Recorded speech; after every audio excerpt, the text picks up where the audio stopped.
네, 수업 나가도록 하겠습니다. 안녕하세요. 네, 안녕하세요. 자, 저희 이제 부동산 등기법 이제 동차 이후에 처음이죠. 그래서 이제 논술과 관련해서 일단 뭐 사설은 다 떼고 1차를 어느 정도 점수 맞고 왔는지는 모르겠으나 일단 25개 이상으로 맞으신 분들은 그나마 여유가 있으실 텐데 25개 밑으로 맞으신 분들은 조금 공부를 많이 해주시기 바랍니다. 이번 순환에는 제가 이제 강조를 드릴 부분은 이제 조문하고 우리가 기출이 어느 정도 나왔는지 그리고 답안지 틀을 어떻게 잡을 것인지 그 부분에 대해서 이번 순환에 제가 강의를 할 거고요. 9번인데 연강하는 3회 정도는 좀 일찍 마치는 그런 방법으로 제가 여러분들 시간을 확보해 드리도록 하겠습니다. 자, 저희 일단 기출부터 먼저 봐야 돼요. 337페이지입니다. 제8판 337페이지입니다.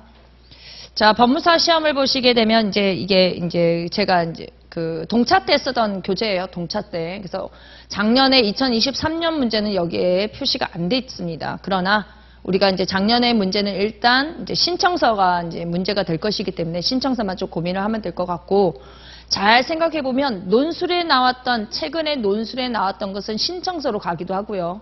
신청서에 나왔던 내용이 논술 문제로 나오기도 합니다. 연동이 있으니까 어느 하나 빠뜨리지 말고 공부하라는 얘기인 것 같고요.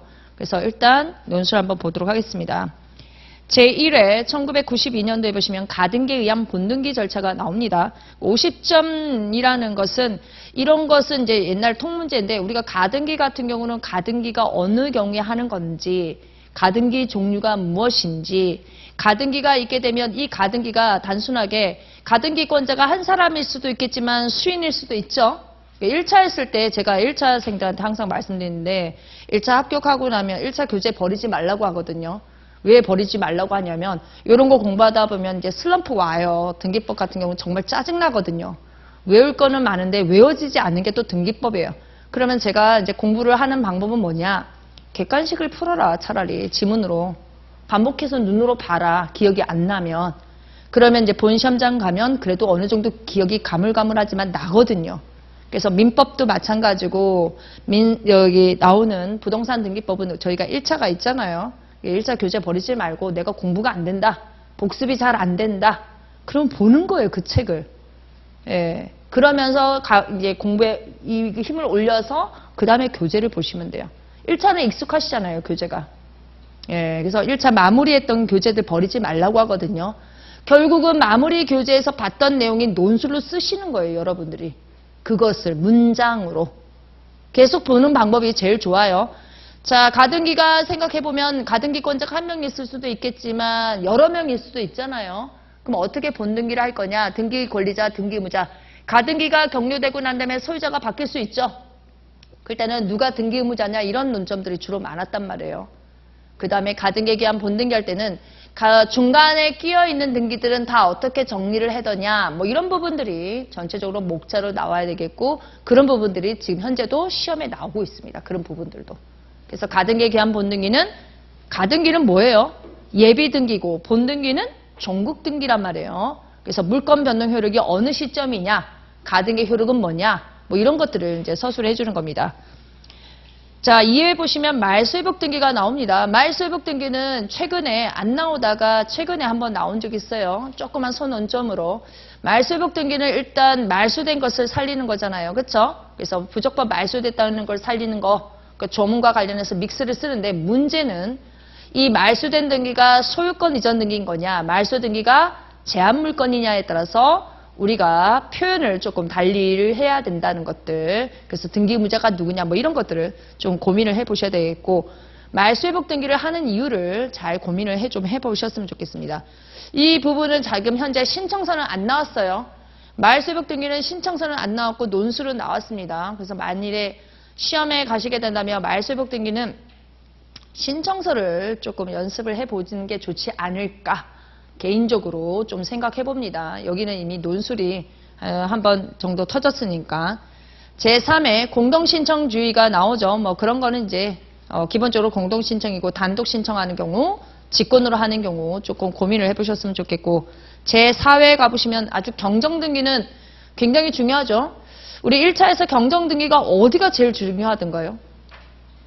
경정등기. 제가 1차생들한테 항상 공부할 때, 특히 2차생들한테 공부할 때 경정등기를 만일에 회독수를 많이 올리게 되면 일반적인 경정등기 말고 일부 말소 의미의 경정등기를 많이 공부하라고 하거든요. 일부 말소 의미의 경정등기는 사실상 상속이라든가 보존등기했을 때, 이전등기했을 때 이런 경우에 주로 많이 나옵니다. 그래서 일부 말소 의미의 경정등기를 지금 이제 우리가 상속 의미 시험에 뭐 신청서도 나오긴 했지만 논술, 그 다음에 신청서 연습해 볼 필요가 있다. 어려운 부분이잖아요. 1차 할 때도 이해가 쉽지 않은 거죠. 그런 부분과 관련해서 논술, 신청서 고민해 볼 필요가 있다. 중복등기 효력은 우리가 머릿속에 기억하실 게 뭐냐면 우리가 이제 공부를 쭉 하다 보면요. 이제 저는 이제 강사잖아요. 이게 강사한 지 지금 강의만 한 지 10년이 넘었단 말이에요, 제가. 예, 강의만 한 지 10년이 넘었는데 등기의 효력이 생각보다 많이 나오고 있더라는 거죠. 등기 효력을 잘 생각해 보면 종국 등기 효력도 있고 예비 등기 효력이 있습니다. 예, 종국 등기 효력에 예비 등기 효력. 지금 예비 등기 효력이 제일 1회를 보신 거잖아요. 가등기에 의한 본등기는 등기 가등기 효력 묻죠. 본등기 효력 묻죠. 예, 그 다음에 우리 말소회복 등기도 등기 효력 중에 하나 뭐 있어요? 권리 추정력. 말소회복 등기가 권리 추정력하고 관계했어요. 내가 비록 말소가 됐지만 여전히 나는 그 부동산의 권리자이기 때문에 회복 등기를 하러 오는 권리 추정력하고 관계가 있습니다. 그 다음에 경정 등기는 효력이 뭐예요? 경정들의 효과는 뭡니까? 소구표예요, 소구표. 등기를 마치게 되면 소구표가 있죠. 예, 그래서 소구표 때문에 등기상 이해관계인이 나온단 말이에요. 그럼 중복등기 효력은 뭐냐? 중복등기 효력은 우리가 중복등기의 효력은 토지하고 건물을 잘 생각해 보면 기본적으로 어디를 직권으로 폐쇄를 하죠? 중복등기 후등기 기록. 왜 후등기 기록을 폐쇄를 하는 거예요? 무효니까. 무효이기 때문에. 그래서 무효이기 때문에 폐쇄 작업을 하는 거란 말이에요. 예외적으로 건물 같은 경우는 이제 판례에 의해서 선등기가 유효하면 남겨두지만 후등기를 기본적으로 무효로 합니다. 전부 다 이렇게 공부를 해보면 전부 다 등기 효력하고 관계가 있는 거예요. 등기 효력하고. 자, 평가로 3번요. 등기간의 처분에 대한 이 신청 요건이라는 게 있죠. 등기간의 그 처분에 대한 이 신청의 요건은 지금 10점짜리인데 기본적으로 우리가 일단 부당한 결정, 법 100조죠. 부동산 등기법 법 100조에 부당한 결정 처분이 뭔지, 이의신청인은 누군지, 각하결정에 대한 이의신청인지, 간과된 등기에 대한 이의신청인지에 따라서 누가 이의신청을 해야 되느냐, 그런 걸 1차에서 배웠단 말이에요. 그쵸? 그래서 여기서 등기상 이해관계는 누구냐, 뭐 이런 것들이 이제 시험에 나왔었는데, 등기관의 처분에 대한 이의가 안 나온 지가 꽤 됐으니까 계속 이거 찍고 있는데 안 나오고 있어요, 지금. 제5회 말소회복 등기 됐고, 평가로 2번. 등기 신청 취하 절차가 나오죠. 규칙 51조예요. 자, 취하는 두 가지로 나와야 됩니다. 등기 신청 방법이 뭐가 있어요? 여러분들이 나중에 보시면 고소취하라든가 여러 가지 취하라든가 소취하라는 부분이 나오잖아요. 그쵸? 민사소송법에서. 그럼 소송을 어떻게 진행을 했는지 보시면 돼요. 당사자가 누구였더라? 당사자가 누구였더라? 그렇게 되면 취하할 수 있는 사람들이 나옵니다. 자, 우리 부동산 등기법은 등기 신청이 두 가지 방법이 있어요. 방문 신청이 있고 전자 신청이 있습니다. 방문 신청일 때는 어떻게, 전자 신청일 때는 누가 취하를 하느냐? 그 다음에 취하권자는 당사자도 있지만 만일에 법무사님들이 위임을 받으면 취하를 하려면 어떻게 돼요? 1차에서 그거 있어요. 법무사님들은 등기 신청을 위임을 받으면 어디까지 위임 범위예요? 위임 범위, 아니 법무사가 공부를 하는데 등기 신청 위임을 받으면 어디까지 위임을 받으신 거예요? 등기 신청을 위임을 받잖아요. 자격자 대리인이 등기 신청 위임을 받았다.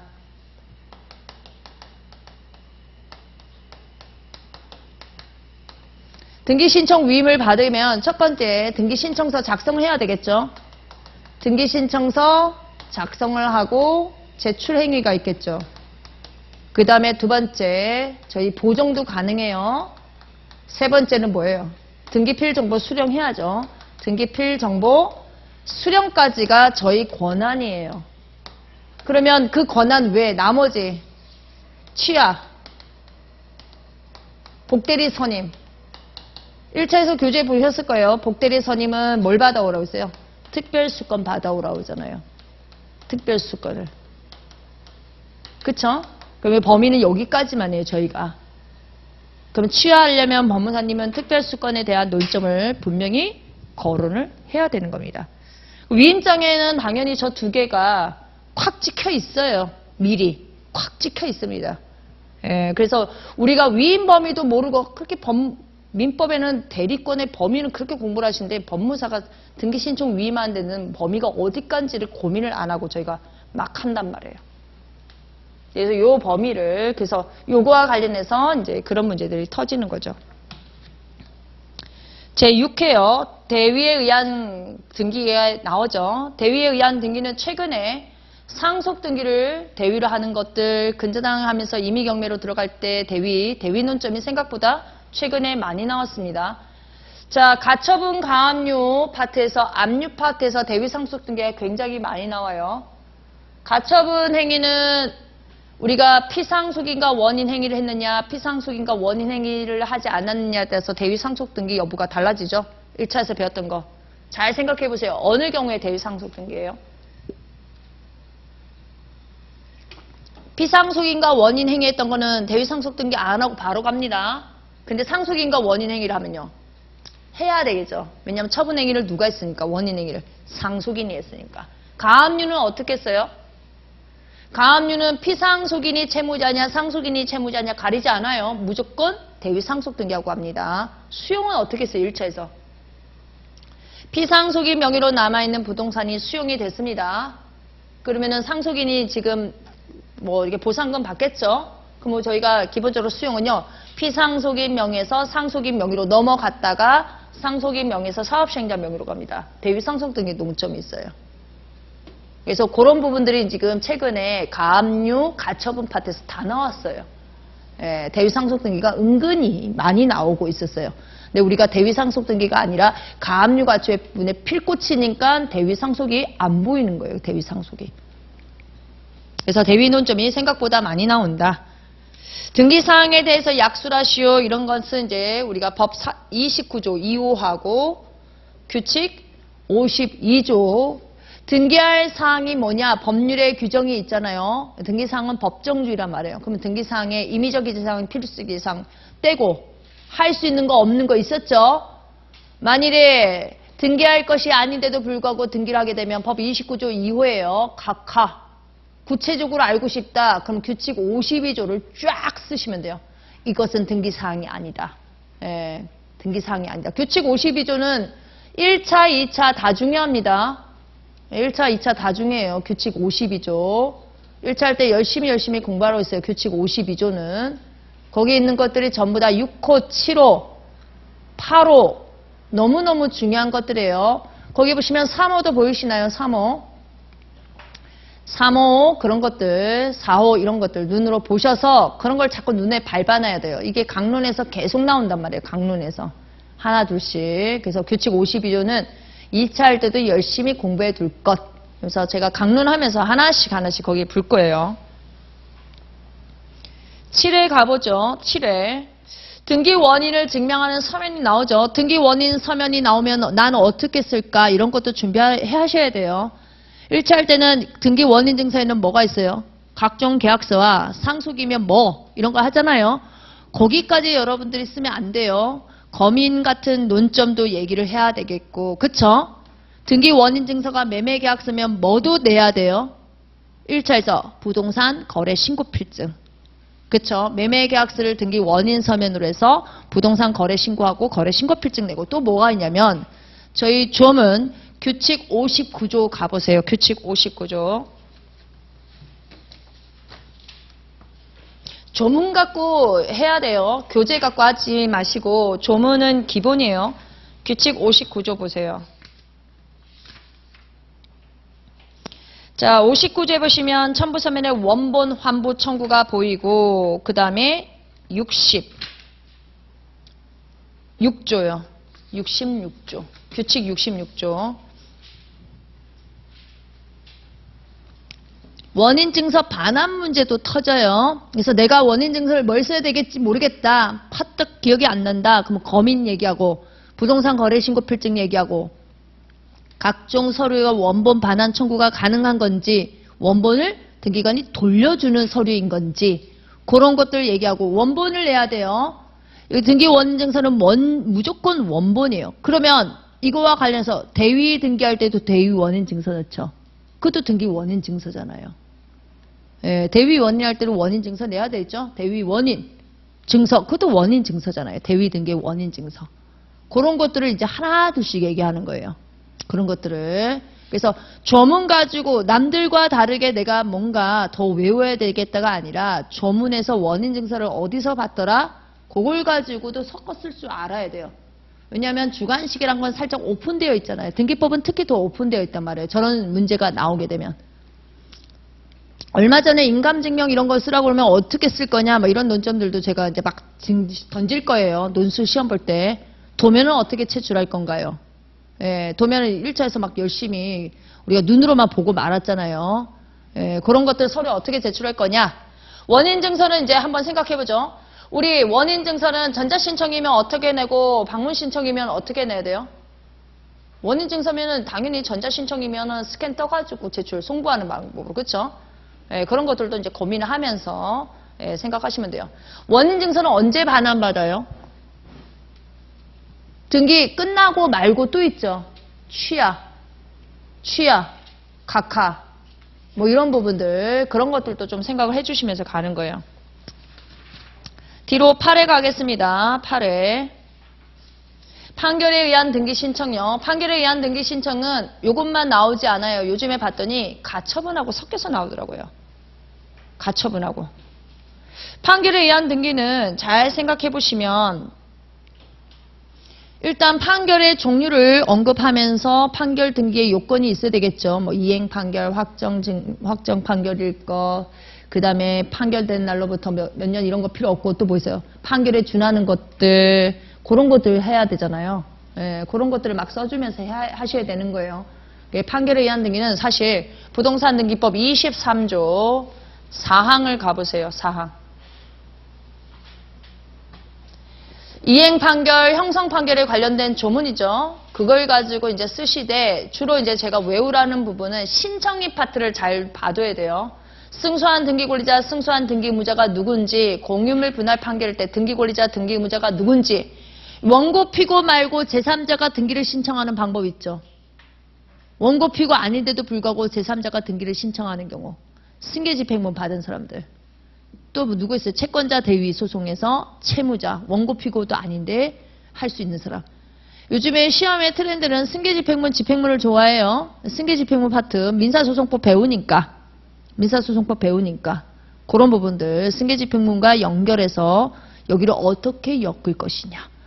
원인증서는 뭐냐? 판결문이냐 아니면 각종 조서냐 각종 결정문이냐. 거기에 따라서 확정증명서 여부가 달라지고 그쵸?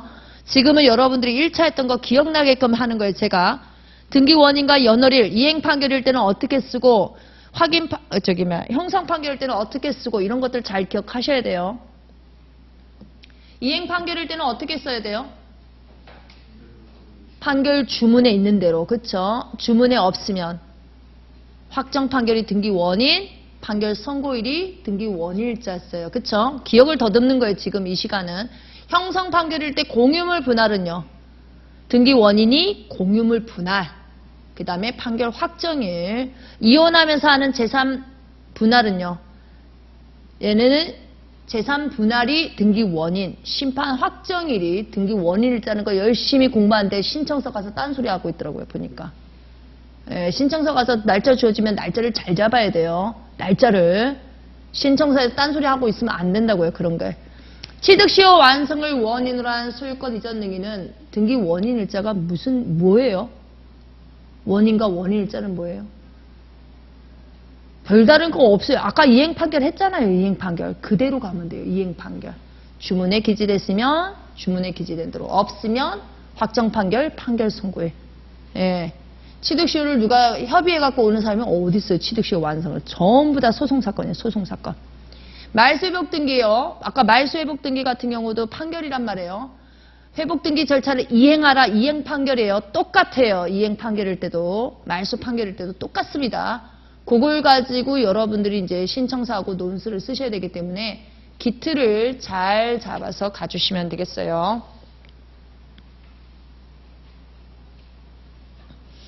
그 다음에 거기 보시면 그 다음에 문제 2번에 등기관의 심사권에 관한 약수라시오. 등기관의 심사권에 대해서는 우리가 그 각하사유 있는 부분 있죠. 11개에 대해서 등기관의 형식적 심사권이나 뭐 이런 것들 그런 거 쓰시는 거고, 구해 보시면 문제 1번에 소유권 보존 등기 명인이 될 수 있는 자에 대해서 설명하시오. 여러분들은 법 65조 65조 쓰시면 되겠죠. 또 있죠. 소유권 보존 등기 명인이 될 수 있는 자는 또 누구 있어요? 법 65조. 그 다음에 거기 65조 한번 볼까요? 요즘에 시의회란다. 대한법무사협회 그 회장을 뽑는 건지 회장 선출 후보를 뽑고 있나 봐요. 저보고 추천 좀 해달라고 하는데 누군지 알아야지 제가 추천을 하지. 자, 65조를 보시게 되면 소유권 보존 등기 신청인이 나오죠. 영원한 숙제예요. 영원한 숙제. 자, 1호, 2호, 3호, 4호가 있는데 시험은 어디가 제일 많이 나올 것 같아요? 내가 출제자라면 3호, 4호 안 물어요. 제가 항상 말씀드린 역으로 생각을 해보라고요. 내가 출제자라면 어디를 낼까? 수동적으로 가지 마시고 능동자로서. 예, 내가 출제자라면 1호 아니면 2호예요. 1호가 쓸 내용이 많을까요? 2호가 쓸 내용이 많을까요? 2호가 조금 더 많아요. 2호가 훨씬 더 많아요. 왜냐하면 판결이라는 부분이 있기 때문에 원고 피고가 아닌 사람들도 어떤 경우에 할 수 있느냐, 그 다음에 판결에서 당사자가 상대방이 누구냐, 누구를 상대로 소송할 거냐, 민사소송이 섞여 있는 부분이기 때문에 이 부분도 2호가 법행위라든가 법무사에서 굉장히 시험이 많이 나요. 건물 같은 경우는, 건축물 같은 경우는 대장이 생성이 되어 있어야만 하고요. 토지는 무조건 대장이 있어야 돼요. 보존등기 하려면 무조건 대장이 있어야 됩니다. 요거 가보시고, 그 다음에 47조요. 부동산 등기법 47조. 47조 1항 규약상 공용 부분 등기와 규약 폐지에 따른 등기가 나오는데 1항 말고요. 2항요. 규약을 폐지를 하게 되면 규약상 공용 부분의 뜻을 말소를 하는 것이 아니라, 여기 보시면 누가 보존 등기를 신청한다는 표현이 보이죠? 여기도 하나 봐주시고. 그래서 보존 등기가 여기저기 숨어 있다라는 거.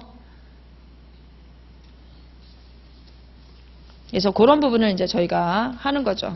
그래서 될 수 있는 자라고 했는데 거기 문제 9에 보시면 문제 1번에 소유권 보존 등기 명인이 될 수 있는 자에 대해서 설명하시오. 근데 그럼 신청인에 대해서 써라는 얘기잖아요. 신청인에 대해서. 근데 여기다가 신청 절차 넣고 등기 절차 넣고 그러면 점수 안 나와요. 왜냐면 신청인에 대해서만 점수를 매길 거기니까. 그러니까 문장을 잘 보란 말이에요. 내가 지금 써야 하는 내용이 뭐냐? 신청인만 쓰는 거냐? 신청 절차까지 쓰는 거냐? 정말 등기 끝나는 데까지 쓰는 거냐? 요걸 묻는단 말이에요. 그래서 내가 쓰는 걸 아는 거 나왔다 해서 쫙 서술대로 쓰지 마시고 내가 써야 하는 양을 정확하게 잡고 들어가셔야 된다는 거예요. 잡고 쓸데없는 거 쓰지 말고. 그러면은 나머지 문제를 못 풀어요. 나머지 문제를. 여기 50점이라고 해서 막 쓰다 보면은 신청서가 망가져요. 신청서 쓸 시간이 없어요. 그래서 제가 신청서는요, 올해 동차생들이나 신청서를 그렇게 열심히 깔끔하게 제출 근거까지 이렇게 쓸 수 있었지만 실제 넘어가시게 되면 논술하고 신청서 같이 시험을 보게 되면 뭐부터 쓰라고 하냐면 제가 항상 신청서 쓰라고 하거든요. 신청서 먼저. 어디까지 쓰냐? 신청서 갑지하고 을지까지만 써라. 일단 쓰고 논술 가고 논술에서 시간이 남으면 그 다음에 제출 근거를 쓰는 게 맞아요. 예. 30점 만점에 그러면 신청서 갑지 을지를 몇 점이냐? 저는 신청서 갑지 을지를 20점 주거든요. 제가 채점하면은 제출 근거만 10점을 준단 말이에요. 다 망가뜨리지 말고 신청서 갑지 을지만이라도 잘 써 놓으면 어느 정도 점수가 나오니 논술에서 지나치게 시간을 많이 쓸 수도 있잖아요. 생각이 안 나서. 그럼 제출 근거는 제가 나중에 이제 신청서 할 때 제출 근거를 굉장히 길게 쓰더라도 여러분들 나름대로 추격을 해야 돼요. 저도 그 신청서 해설지 굉장히 짧게 쓰는 편이거든요. 논술 그것도 굉장히 짧게 써요. 그러면은 답안지를 보는데 강사가 이렇게 허접스럽게 써도 되냐? 여러분들 외우기 쉽게 하는 거지 제가 몰라서 그런 게 아니란 말이에요. 그쵸? 외워서 쓸 만큼만 외우는 거예요. 더 많이 나간다고 해서 점수가 좋아지는 게 아니라 말은 길면 실수를 하고 답안지도 길면 실수를 해요. 앞에서는 갑이라고 했는데 뒤에 가다 서술하다 보면 을로 결론이 잘못 나올 수가 있어요. 논리가 일관적이어야 되는데 중간에 틀어지는 경우가 있기 때문에 답안지는 짧게 쓰라는 거예요. 제가 길게 쓰면 막 살붙이고 하면 딴 얘기하고 앉아 있거든요. 진짜로. 그래서 답안지는 짧게, 제출 근거도 짧게. 그래서 답안지가 짧게 쓰는 게 제일 좋습니다. 그 다음에 문제 9번에 주소증명서면이 나오죠. 주소증명서면이 나오게 되면 일단 사람과 단체로 나누시기 바랍니다. 자연인엔 누가 있어요? 우리 내국인 있고 외국인, 재외국민 있고 단체로 치면 법인 있고 법인 아닌 사단재단으로 나눠가지고 단체 주소증명서면이 뭐냐? 주소증명서는 내국인 같은 경우는 우리가 초본만 있지 않아요. 상속 파트에서 제가 해서 주소증명서면은 기본적으로 기본증명서, 가족관계증명서 이것도 괜찮습니다. 왜냐? 지금 현재 최후 주소를 모를 때, 지금 현재 그 사람이 행방불명됐을 때, 말소에서 초본 이런 것도 다 되거든요. 그런 것들. 외국인 같은 경우는 주소증명서면이 굉장히 많죠. 다양해요. 재외국민도 여러 가지가 있죠. 그러면은 주소증명서면은 외국인, 재외국민이 나가게 되면 뭐가 따라 붙어야 되냐? 아포스틸 같은 거 있죠. 공증받으면 아포스틸, 번역문 집어넣는 것들. 그런 것들. 법인 같은 경우는 이제 우리가 청산법인 같은 경우는 이제 대표자 이제 뭐 어차피 법인 등기 사항 증명서가 되겠고 법인 아닌 사단재단은 주소증명서면이 뭐예요? 법인 아닌 사단재단 정관의 사무소 소재지가 있거든요. 그래서 법인 아닌 사단재단이 구 주소에서 현 주소로 바뀌게 되면 정관 2개를 내는 거예요. 구 주소가 있는 정관 하나, 현재 주소가 있는 신정관 하나. 정관이 바로 주소증명서면입니다. 그런 것들을 이제 우리가 1차에서 배웠던 걸 모아서 오는 거예요. 자, 10회 보시면 문제 1번에 대지사용권, 대지권 내 등기에 대해서 설명을 하라고 했죠. 그럼 대지사용권은 뭐냐? 대지권은 뭐냐? 대지권 등기는 뭐냐? 전부 다 법 40조 사망으로 좀 가볼 거예요.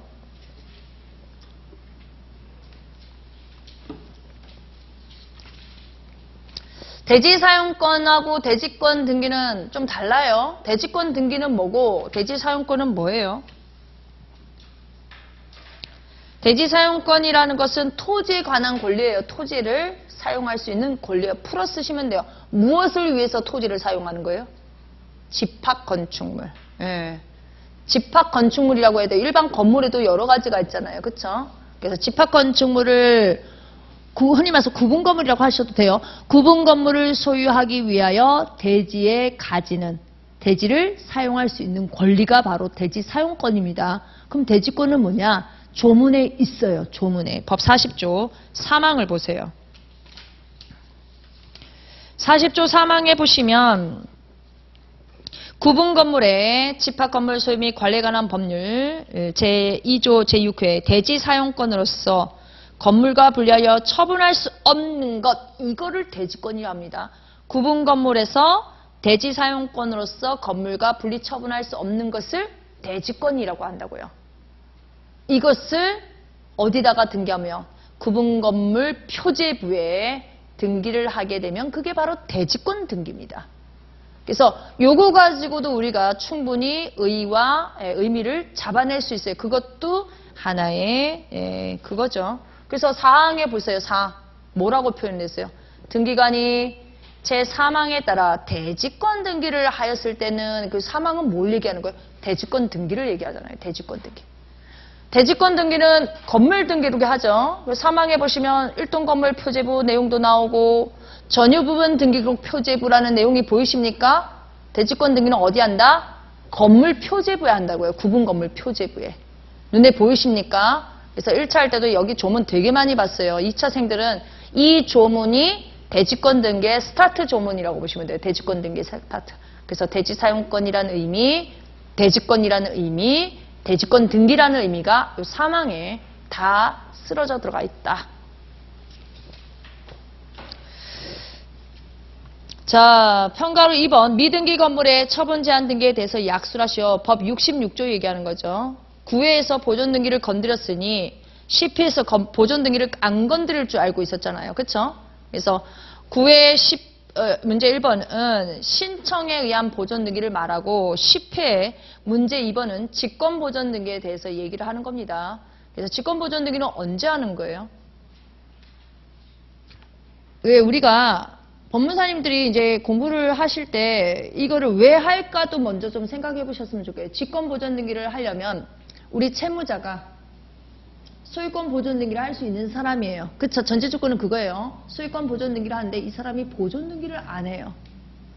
그러면 보존 등기를 하고 나머지 등기를 들어가야 된단 말이에요. 내가 만약에 전세 계약을 했어요. 미등기 건물에 대해서 전세 계약을 하게 되면 전세권자는 직권 보존 등기를 할 수 없는 사람이죠. 그럼 내가 전세권 설정 등기 하고 싶으면 뭐 해야 돼요? 대위로 보존 등기하고 전세권 설정 등기 들어가야 된단 말이에요. 근데 내가 만일에 저 사람과 매매 계약을 체결해서 채권자예요. 제가 채권자. 채권자로서도 대위로 보존 등기를 할 수 있겠지만 제일 쉬운 건 가압류, 가처분, 경매 개시 결정 등기 하려면 굳이 내 돈을 써서 보존 등기 할 필요 없습니다. 그쵸?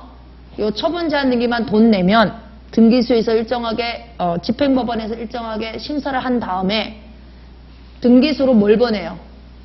예, 처분 제한 등기 촉탁하면 등기소에서 직권으로 보존 등기를 하는 거예요. 이게 어떻게 활용하는지를 아셔야 돼요. 이거 공부를 하고 끝나잖아요.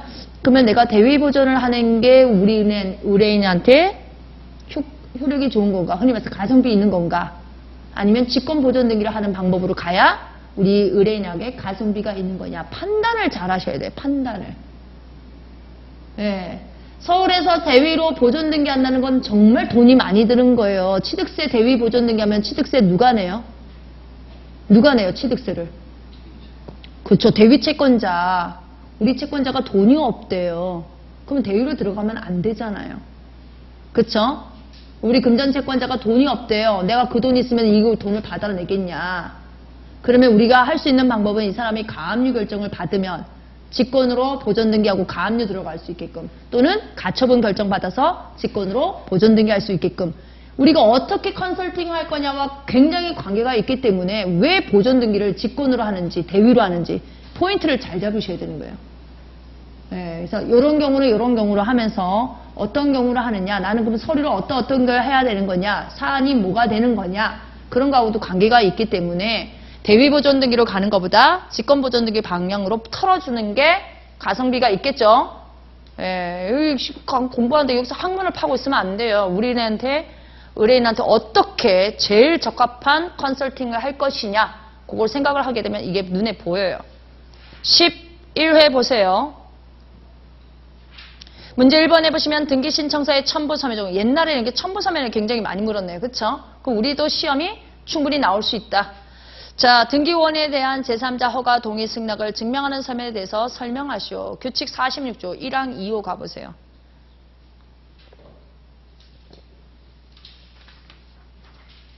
규칙 46조 1항 2호요.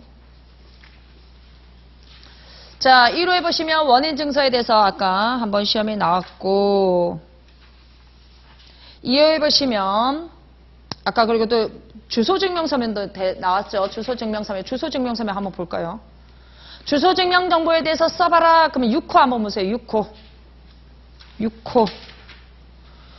6호에 오시면 주소증명서면이 2번 나와요. 등기권리자의 주소증명서면 다만 소유권 전등기를 공동이라고 살짝 써놓으라고 했죠. 1차 할 때 제가 이 공동 신청할 때만 누구 거요? 등기의무자의 주소증명서면을 제공하라고 됐습니다. 등기권리자도 가로를 잘 보세요. 항상 내는 게 아니라 새로 등기 명인이 되는 경우에만 이렇게 돼 있어요. 그러면 새로 등기 명인이 안 되는 말소 등기는 필요가 없겠죠. 또 어느 경우냐? 말소 회복 등기도 이거 내야 돼요. 말소 회복 등기도 왜 주소 증명서면을 내냐? 종전 순입 그대로 등기를 해야 되기 때문에 기입이 새롭게 기록되는 모든 순간은 다 주소 증명서면을 내야 돼요. 그런 것들이 있어요. 우리 그럼 변경 등기. 채권 최고액 증액이라든가 감액, 채무자 표시 변경할 때는 이런 거 안 냅니다. 새롭게 기록되는 사람이 없기 때문에. 1차 할 때 등기 기록을 많이 보신 분들은 제가 설명할 때 등기 기록이 머릿속에 싹싹 올라온다면 훨씬 더 신청서 하기가 편해요. 예. 주소 증명서면 언제 냈는지. 그 다음에 우리가 볼 건 2호예요. 등기 원인에 대하여 제3자 허가, 동의 또는 승낙이 필요한 경우에는 이를 증명하는 서면. 여기에는 주로 농지 취득 자격 증명, 토지 거래 허가, 그 다음에 주무관청 허가서 있었죠? 예, 그런 것들에 대해서 얘기하는 겁니다. 어느 경우에 뭘 내는 건지, 어느 경우에. 전통사찰 같은 경우 누구누구의 허가를 받는지, 뭐 이런 것들 있죠. 뭐 때로는 법원의 허가 받는 그 경우도 있죠. 법원의 허가 받는 경우도 있고. 그래서 우리 그런 것들을 여기서 다 이제 외웠던 것들을 여기다 써먹는 거예요. 그래서 뭔지를 봐야죠. 그 다음에 11회 문제 2번 보세요. 진정명의. 진정명의 회복을 원인한 소유권 이전 등기는 우리가 기본적으로 이게 왜 하는지는 기억을 하셔야 돼요. 뭐예요? 말소 등기보다 시간적 절차적으로 편하니까. 이거 물권적 청구권이죠. 네, 물권적 청구권이고 그런 내용들을 할 거고요. 12회 전세권 등기에 대해서 설명하시오. 이렇게 문제 1번처럼 전세권 등기에 대해서 설명하시오. 그러면 설정 등기만 얘기하면 안 돼요. 네, 설정 등기만 얘기하면 안 된다고요. 전세권은 크게 두 가지로 나누셔야 돼요. 보통의 전세권과 건물 전세권 두 개 일단 크게 나누고 설정 등기 가볍게, 이전 등기 가볍게, 변경 등기, 말소 등기 골고루. 그러면 양을 너무 설정 등기에 확 쓴다거나 이렇게 많이 쓰게 되면 뒤는 물리니까 이런 거 나오게 되면 만일에 올해 저런 식으로 50점짜리 통으로 나왔다. 그럼 간단하게 거론을 해주시는 게 제일 좋습니다. 문제 2번 무효등기의 유용. 무효등기를 계속적으로 사용할 수 있느냐? 이 부분은 지금 총론 파트에서 이제 여러분들이 이제 나중에 외우셔야 돼요. 이거는 1순환부터 외우지 마시고 막판에 있죠. 이런 거 안 외워지는 것들 막판에 가가지고 외워서 땜질용으로 가는 거지. 이걸 영원히 들고 가는 건 아니에요. 그래서 시험 중간중간 제가 모의고사는 내겠지만 모의고사 나중에 내면 이거 철하시는 거 아시죠? 예. 되게 몇 순환을 철해놔야 돼요? 1순환 걸 철해놓은 거 아니고 2순환, 3순환. 예, 2순환, 3순환. 2순환, 3순환을 철해서 똑같은 문제는 다 제끼고 삭제 다 처리하고 묶어서 마지막에 그것만 돌리는 거예요. 예, 저도 공부할 때는 다 1순환은 1순환대로 묶고 2순환 묶고 3순환 묶었는데 2차를 여러 해 해봤잖아요. 2차를 여러 해봤는데 1순환 때 묶는 거는 의미가 없어요. 1순환은 또 다시 2순환, 3순환에서 계속 나올 거니까. 기본 베이스를 깔기 위한 작업이기 때문에 기본적으로 2순환, 3순환을 묶되 반복되는 문제가 있으면 과감하게 지우세요. 어차피 2순환에서 냈던 거 또 3순환 또 내거든요. 왜 내냐고 물어보시는 분들이 계시는데 내도 답안지를 못 쓰던데. 계속 내야 돼요. 계속 봐야 돼요.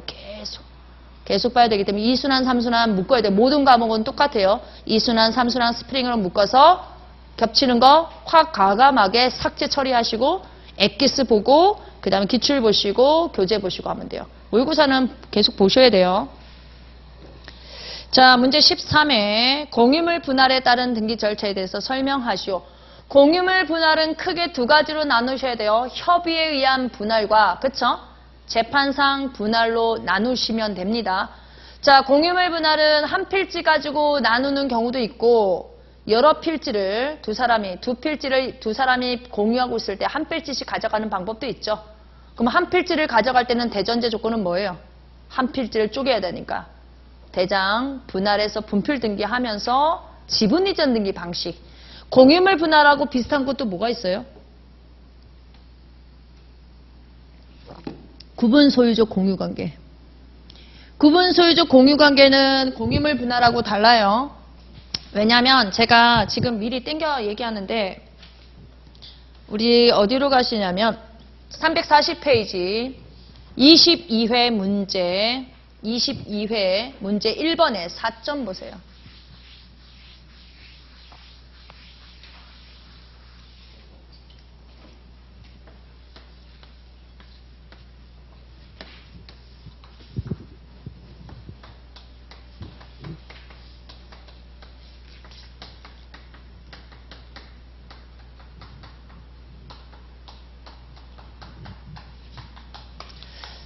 자, 공유물하고 구분소유적 공유관계는 달라요. 예, 공유물은 뭐예요?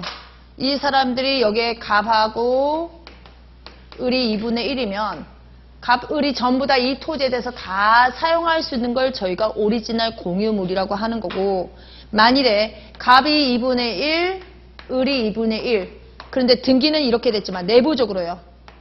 선을 그어서 요만큼은 내가 구분해서 소유하겠다. 여기도 내가 요만큼은 구분적으로 소유하겠다. 근데 등기 기록은 똑같아요. 등기 기록은. 1번 소유권 이전 공유자 갑 2분의 1, 을 2분의 1. 이렇게 등기는 똑같지만 내부적으로 구분 소유하느냐 아니면 전체를 사용하는 거냐에 따라서 저희가 공유물이라고 하기도 하고 구분 소유적 공유관계라는 표현을 씁니다. 이걸 제일 항상 말씀드리는데 해소하는 방법이 달라요. 우리가 빠이빠이 해야 될 거 아니에요. 더 이상 우리 같이 갈 수 없다. 그러면 얘네는 뭘 해야 돼요? 해소 방법은. 이 관계를 해소하는 방법이 있을 거 아니에요. 얘는 공유물 분할을 하면 되고,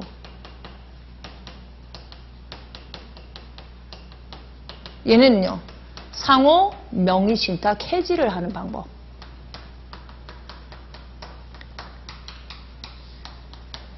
상호 명의신탁 해소 방법이 공유물 분할이고 상호 명의신탁 관계인데, 이 방법을 간대 그 다음 절차는 뭐냐? 똑같아요. 대장을 분할을 해서 이걸 먼저 하고, 두 번째 토지 분필 등기를 하게 되면 대장 2개, 여기가 대장이 2개, 등기 기록 2개가 만들어지고, 세 번째 지분 이전 등기 방식으로.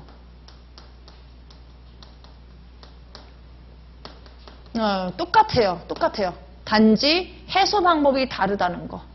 해소 방법이 다르다는 거. 그래서 우리가 목적물들 달라요. 공유물이 상태에서 만일에 소유권을 넘겨온다. 내가 만일에 갑한테서 병한테 매매를 계약을 하게 되면 2분의 1만 계약을 하면 되겠죠. 그러나 구분 소유면요, 요 면적에 대해서만 목적물이 되겠죠. 매매 목적물은. 그러나 등기는 지분 이전 등기 방식으로 갈 거란 말이에요. 그래서 요런 부분이 얼마 전에 이제 그 보시면 2016년이잖아요. 2016년. 공유물 분할이 2016년이기 때문에 지금 2024년이에요. 그래서 우리 이런 부분들도 조금씩 봐뒀으면 좋겠다. 나왔던 기출은요, 꼭 다 섭렵을 하셔야 돼요. 나왔던 문제는 무조건 섭렵을 하셔야 된다고요. 1차 대응시 객관식만 돌려도 합격한다고 그렇게 얘기를 하는데 왜 2차는 기출을 안 보고 교재만 보고 계시냐고요. 2차도 100% 기출 확보하고 기출 먼저 하는 거예요. 새로운 거 보지 말고. 기출이 확보가 되지 않은 이상은 새로운 걸 갖다 껴도 안 돼요. 마찬가지잖아요. 1차는 들어오자마자 꼼수 써갖고 객관식으로 붙는 거, 객관식만 돌리면 되는 거 아닌가요? 하는데 2차는 기출을 안 봐요. 기출을. 내용이 너무 많다 보니까 어려우니까 기출은 띵가먹고 그냥 책만 보고 있는데, 그 방법은 저는 완전 비추해요. 제가 그렇게 공부해서 망한 케이스이기 때문에. 기출을 계속 봐야 돼요. 기출. 그래서 기출을 내가 어느 정도 확보해서 어느 정도 쓸 수 있느냐, 그 단계에서 지금은 그 기출 문제에서 뭐예요? 깊이가 더 들어갔을 뿐이에요. 논점은 똑같은데. 기출이 확보가 안 되면 안 돼요. 항상 말씀드리는데. 기출이 빠삭해야 돼요. 기출이 1차도 기출 빠삭, 2차든 더더욱 빠삭.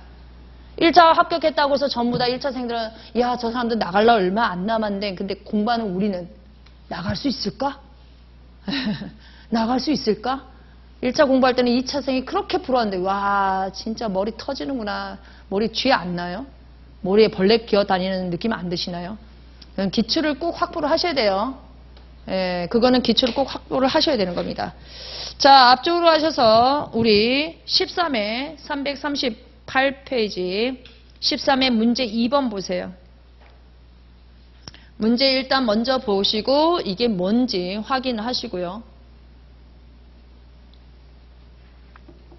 이게 뭐예요? 자, 갑 또는 을에 속지 마시고 매매 계약을 체결하고 등기를 신청하기 전에 뭐라고 됐습니까? 사망이라는 단어가 눈에 보일 거예요. 옆에다가 법 27조 쓰시고요. 법 27조 가보세요.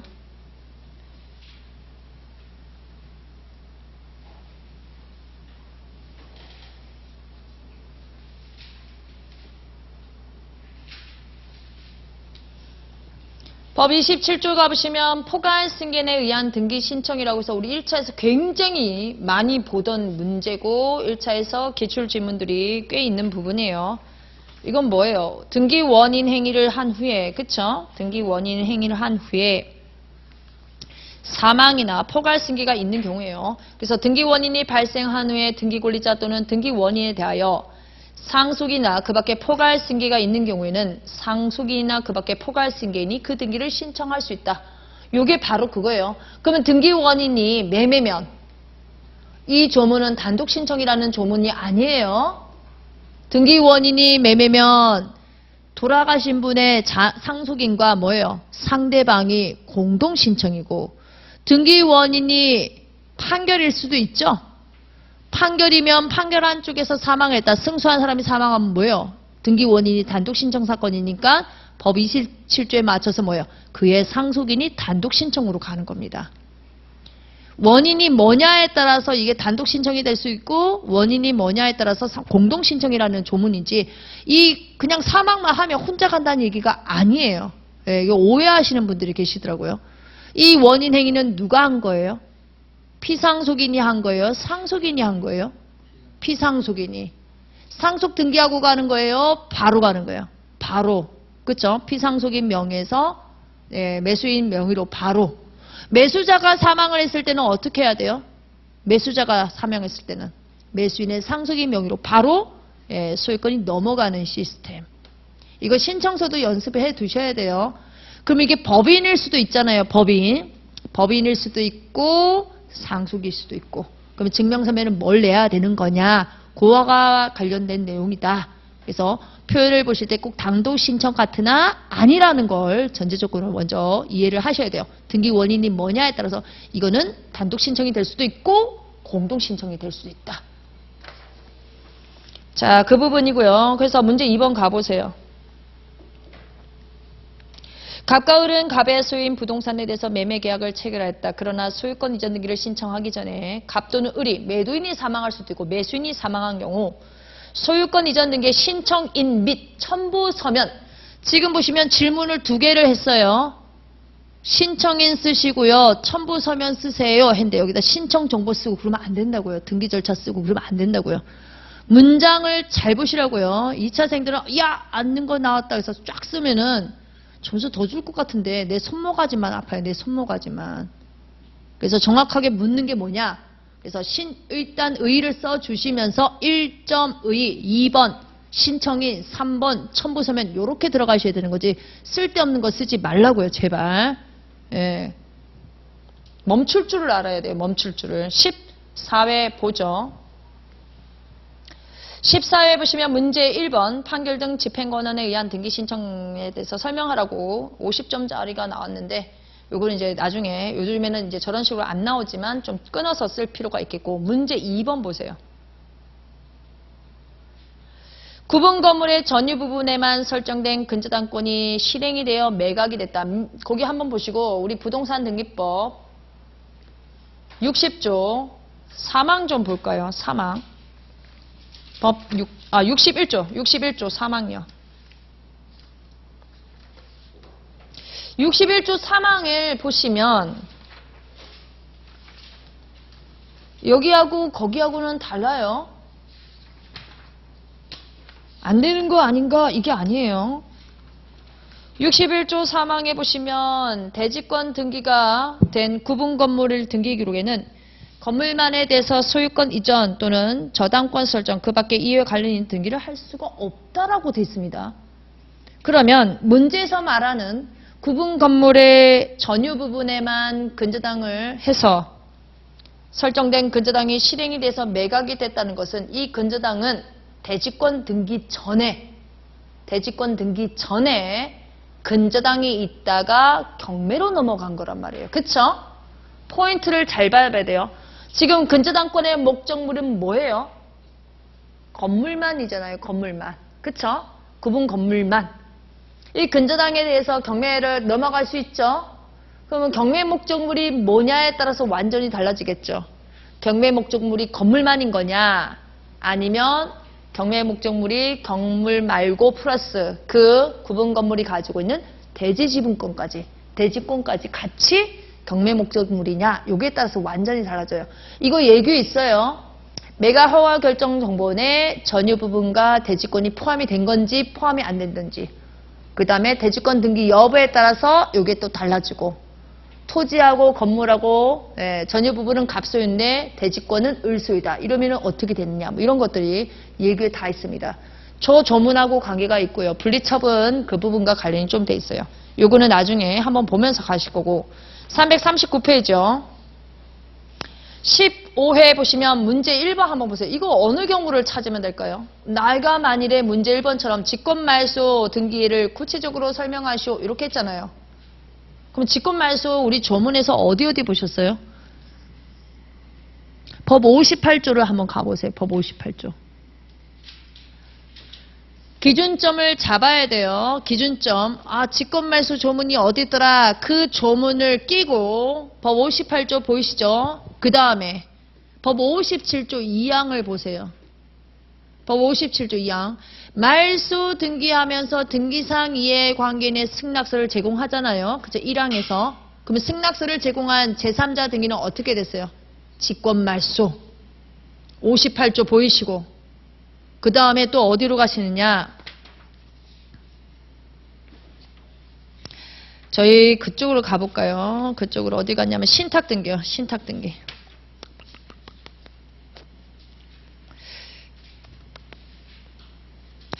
신탁등기로 신탁은 직권말소라는 표현을 안 쓰지만 신탁등기 넘어가서 쭉 넘어갈까요? 가등기 파트 갈게요. 65조 88쪽으로 넘어가셔서 92조 조문 제목 봐주시고요. 92조 가등기에 의하여 보존되는 권리를 침해하는 가등기 이후의 등기 말소도 뭐예요? 전부 다 직권말소. 본등기하면서 실행되는 것들 직권말소.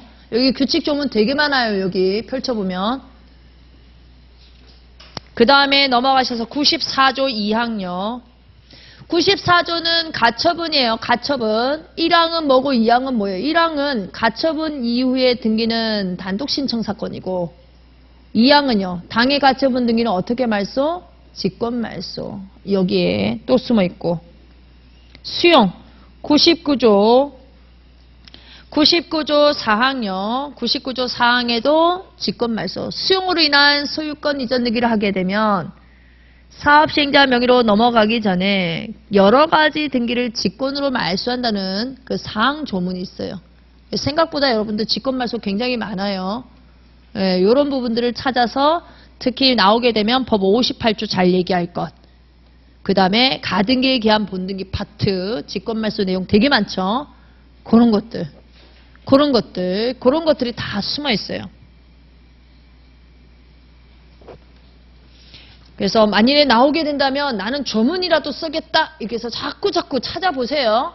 기출이 여러분들에게 큰 지도예요. 강사가 지도가 아니라 딱 깨놓고 말씀드려요. 저도 수험생 길게 했잖아요. 수험생활 길게 했고 강사도 좀 했단 말이에요. 제가 결론을 내리면 결국은 우리의 지도는 기출이다예요. 기출이 저희들의 지도예요. 선생님이 강사가 저게 아니라 기출을 중심으로 지도를 그리고 지도를 확대하는 거예요. 면적을 점점. 시험은 민법이든 민사든 전부 다 똑같아요. 형법이든 형사소송법이든. 기출이 먼저 잡혀야 돼요. 기출. 무엇보다도 그 변두리 이상한 거 보지 마시고. 모의고사 점수 안 나와도 상관은 없어요. 모의고사 잘 본다고 해서 잘 본 시험에 잘 되느냐, 그건 아닌 것 같고요. 모의고사가 엉망이어도 매일매일 이제 나와서 본인 나름대로의 기준이 있다면 또 합격하신 분들은 합격을 하세요. 학원의 모의고사는 틀을 잡기 위한 거예요. 답안지 틀을 잡기 위해서. 논점이 비껴나갈 수도 있죠. 네, 저번 순환에 문제 냈던 거 본 사람과 안 본 사람은 점수가 당연한데 본 시험장 가면 너도 처음이고 나도 처음이란 말이에요. 그쵸? 자기가 어느 정도 자생력을 가지고 떨지 않고 빠르게 지금 이게 뭘 묻는지를 자꾸 찾아내는 그런 습관. 답안지만 디립다 길게 쓰지 말고. 답안지 길게 쓰는 거는 별로 좋은 것 같지는 않아요. 자, 문제 2번도 보세요. 문제 2번. 15회 문제 2번까지만 보고 잠깐 쉴게요. 문제 2번은 뭐예요? 이것도 역시 뭡니까? 일부 말소 의미의 경정등기예요. 이게. 문제 보세요. 법정 상속분대로 상속등기가 된 후에 상속인 중 갑의 채권자 A에 의해서 갑 지분의 가압류가 등기가 마쳐졌다. 그런데 상속인 갑을은 상속재산 분할 협의에서 을을 단독으로 갑을 소유권 변동을 보세요. 갑을 공동해서 뭘로요? 갑 단독으로 간대요. 그쵸? 그것도 상속사건이면은 이거 경정등기로 들어가잖아요. 근데 경정하려고 봤더니 갑을에서 을로 넘어간대. 갑 지분에 가압류가 있다. 요거면요. 등기기록은 이거죠. 일부 말소 의미의 경정등기는 보존, 상속, 매매 이런 데서 나올 수 있어요. 증여 이런 데서 나올 수 있어요. 자, A라는 분이 계신데 사망을 하셨습니다. 소유권 이전 등기에서 협의 분할에 의한 상속 등기를 공동상속이랬죠. 법정상속이랬잖아요. 법정상속.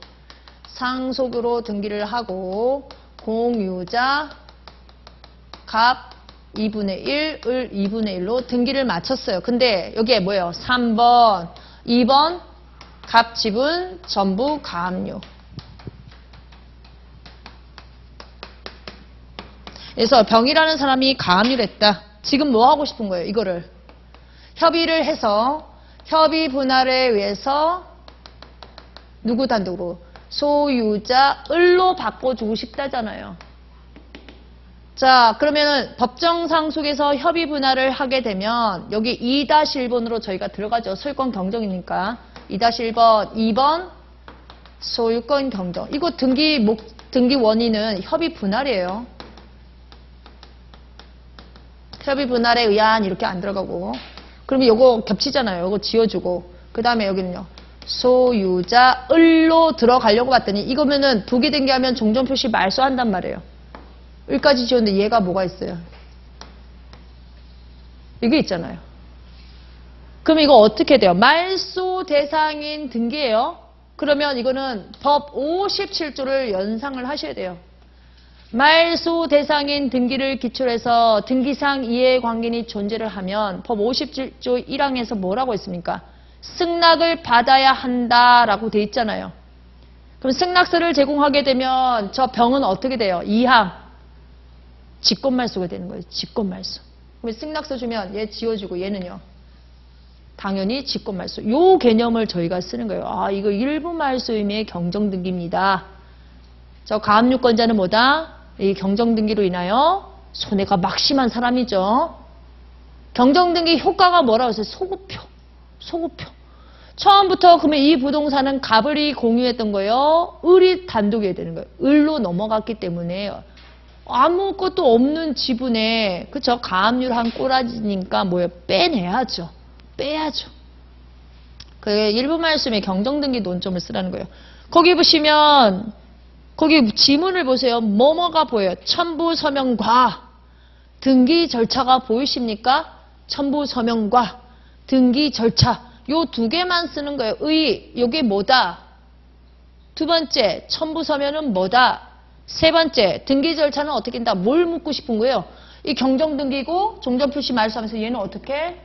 직권말소다. 그걸 쓰라는 거예요. 직권말소다. 목차를 잘 보라고요. 목차. 제가 항상 강조하는데 그냥 드립다 쓰지 말고 뭘 묻는지를 보라고요. 뭘 묻는지를.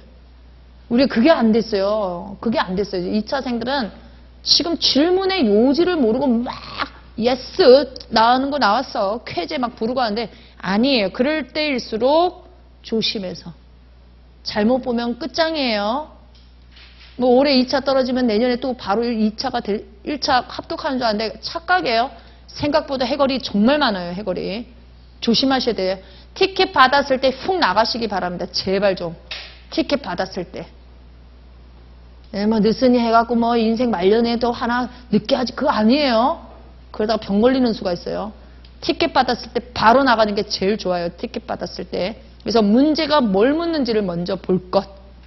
자, 잠깐 쉬었다가 나머지 얘기하도록 하겠습니다.